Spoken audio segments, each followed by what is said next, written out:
Assalamualaikum warahmatullahi taala wabarakatuh. Apa khabar semua anak-anak murid cikgu? Cikgu harap semuanya ceria dan sihat-sihat selalu. Baiklah, hari ini kita akan teruskan pembelajaran kita matematik tahun 3 dengan tajuk wang. Jom kita mulakan kelas kita. Baiklah, sebelum itu cikgu harap semua murid sudah bersedia dengan buku teks matematik jilid 2 bermula muka surat 14 hinggalah muka surat 18. Hari ini standard kandungan kita ialah 4.6 iaitu nilai mata wang dan juga 4.7 yang melibatkan simpanan dan melabur wang. Okey, baiklah, kita teruskan pelajaran kita hari ini dengan kemahiran pertama iaitu mengenali mata wang negara-negara ASEAN. Okey. Terdapat 10 negara ASEAN setakat ini ya. Yang pertama sekali mata wang kip. Ya, mata wang kip digunakan di negara Laos. Seterusnya, mata wang kedua iaitu dong. Dong digunakan di negara Vietnam. Seterusnya, untuk peso, mata wang peso digunakan di Filipina. Mata wang seterusnya iaitu dolar digunakan di 2 buah negara. Yang pertama ialah di Brunei Darussalam. Dan negara yang menggunakan mata wang rupiah ialah Indonesia. Okey, untuk mata wang dolar yang kedua digunakan di Singapura.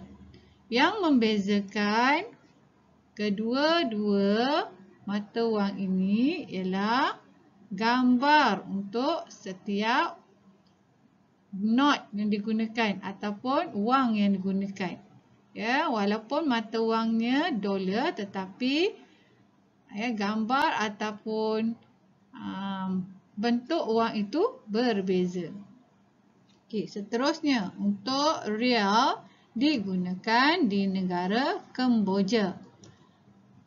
Untuk negara kita Malaysia yang tercinta, kita menggunakan mata wang ringgit Malaysia, ya, yang kita ringkaskan sebagai RM.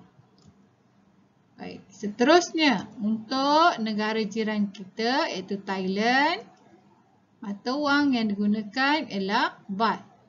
Dan akhir sekali kyat, mata wang kyat digunakan di negara Myanmar.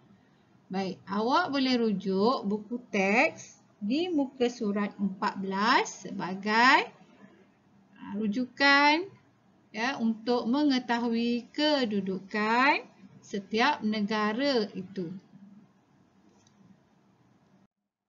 Baiklah, seterusnya mari kita kenali pula beberapa lagi mata wang bagi negara lain yang mana kita ataupun rakyat Malaysia biasa mengunjungi negara-negara tersebut. Yang pertama ialah mata wang dolar. Mata wang dolar digunakan di Amerika Syarikat. Ramai pelajar kita dan juga rakyat Malaysia yang pergi ke Amerika Syarikat. Jadi kita akan gunakan mata wang dolar. Seterusnya, untuk mata wang pound pula digunakan di negara Great Britain. Okey, untuk dolar yang kedua digunakan juga di Australia. Okey, kalau awak tengok di sini, gambar pada not ataupun wang kertas itu berbeza walaupun mata wangnya sama, ya. Okey, seterusnya negara matahari terbit ataupun Jepun menggunakan mata wang yen. Seterusnya untuk rial, ya, kita selalu ataupun orang Malaysia atau orang Islam akan pergi ke Mekah Jadi kita akan menggunakan riyal, ya, yang digunakan di negara Arab Saudi. Baik, ini ialah antara mata wang bagi negara-negara yang biasa kita lawati atau kunjungi dalam dunia. Baiklah murid-murid, sekarang mari kita lakukan aktiviti ini bersama-sama. Okay, cuba padankan negara dengan mata wangnya yang betul. Kita mulakan dengan negara pertama iaitu Malaysia. Okey, cuba kamu nyatakan apakah nilai mata wang yang digunakan. Okey, baiklah. Ya, betul ya. Mata wang digunakan ialah ringgit. Okey, tengok negara yang kedua iaitu Filipina. Apakah pula nilai mata wang yang digunakan? Ya, peso. Yang digunakan ialah peso. Okey, negara seterusnya Myanmar menggunakan mata wang kyat dan akhir sekali Brunei tentulah menggunakan mata wang dolar. Okey, bagus. Kalau kamu dah boleh buat, maknanya kamu dah makin menguasai kemahiran mengenali mata wang negara-negara Asia. Baiklah semua, kita teruskan dengan kemahiran kita iaitu nilai mata wang berbanding ringgit Malaysia. Okay, kita bandingkan nilai mata wang ringgit Malaysia dengan nilai mata wang negara-negara lain. Okay, contohnya adalah seperti dalam jadual yang diberi. Okay, caranya ialah begini. Contoh yang pertama, Singapura. Singapura menggunakan dolar sebagai mata wang. Seringgit kita atau satu ringgit kita ialah bersamaan dengan 0.34 dolar Singapura. Ya, itu maksud berbanding ringgit Malaysia. Untuk Thailand pula gunakan baht. Jadi satu ringgit kita bersamaan dengan 8.22 baht bagi Thailand. Okey, untuk Indonesia pula seringgit Malaysia bersamaan dengan 3,551.59 rupiah. Okey, bermakna kalau duit kita RM1 samalah dengan 3,551.59 rupiah. Okey, ini untuk Indonesia, ya. Seterusnya untuk peso iaitu negara Filipina. Seringgit duit kita ataupun seringgit duit Malaysia bersamaan dengan 13.18 peso untuk Filipina, ya. Dan untuk Brunei pula menggunakan dolar, jadi samalah dia punya perbandingan dia iaitu satu ringgit kita bersamaan dengan 0.34 dolar. Untuk Vietnam iaitu mata wangnya dong, ya, satu ringgit kita bersamaan dengan 5,706.76 dong. Okey, untuk Laos mata wangnya ialah kip. Satu ringgit kita bersamaan dengan 2,083.18 kip. Untuk Kemboja dengan mata wang rial, satu ringgit kita berbanding dengan rial ialah 1,003.82 rial. Dan akhir sekali kyat untuk negara Myanmar, satu ringgit kita bersamaan dengan 352.42 rial. 42 kyat. Jadi kalau dia tengok di sini, ya, berbeza setiap mata wang, ya.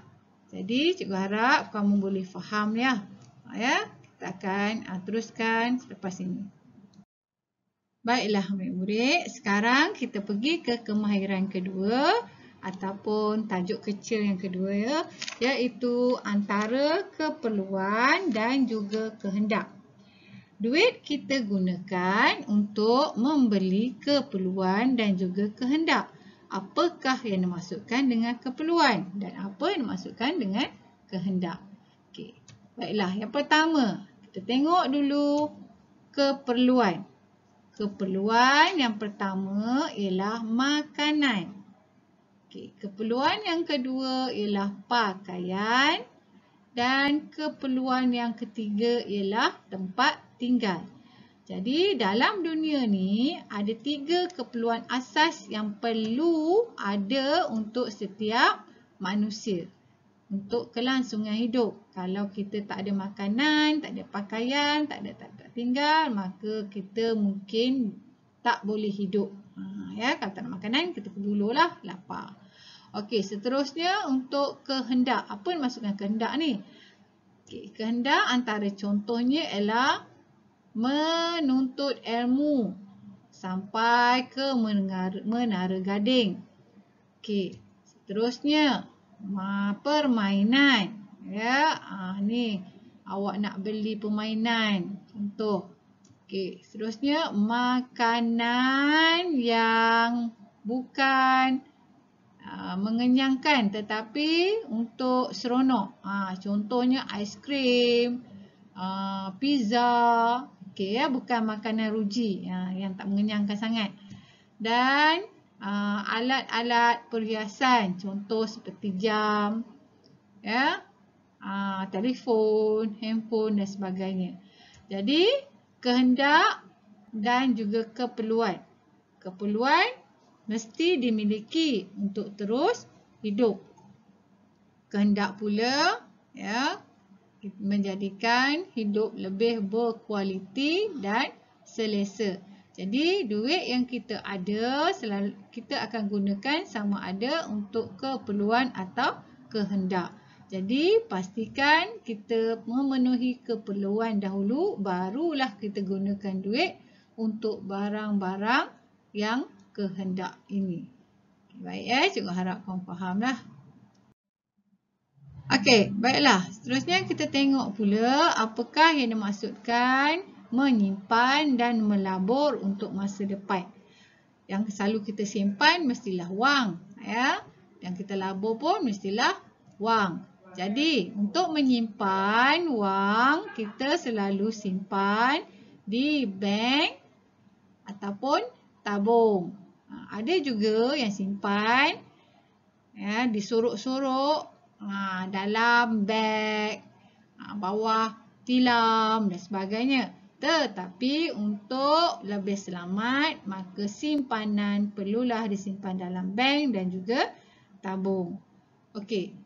Kemudian, kenapa kita perlu menyimpan dan kenapa kita perlu melabur? Okey, pertama sekali, kegunaan duit ini ialah untuk melanjutkan pelajaran. Ini antara contohlah. Ya, untuk kegunaan untuk melanjutkan pelajaran. Kemudian dengan menabung juga dapat mengelakkan kita dari berhutang. Dan seterusnya dengan duit yang kita simpan, yang kita labur, kita boleh juga menolong orang seperti menderma dan sebagainya. Jadi amat penting untuk kita menyimpan dan melabur duit untuk masa depan. Jangan bazirkan duit yang ada. Ya, kita tak tahu masa depan kita macam mana nanti. Jadi, berjimat cermatlah untuk masa depan.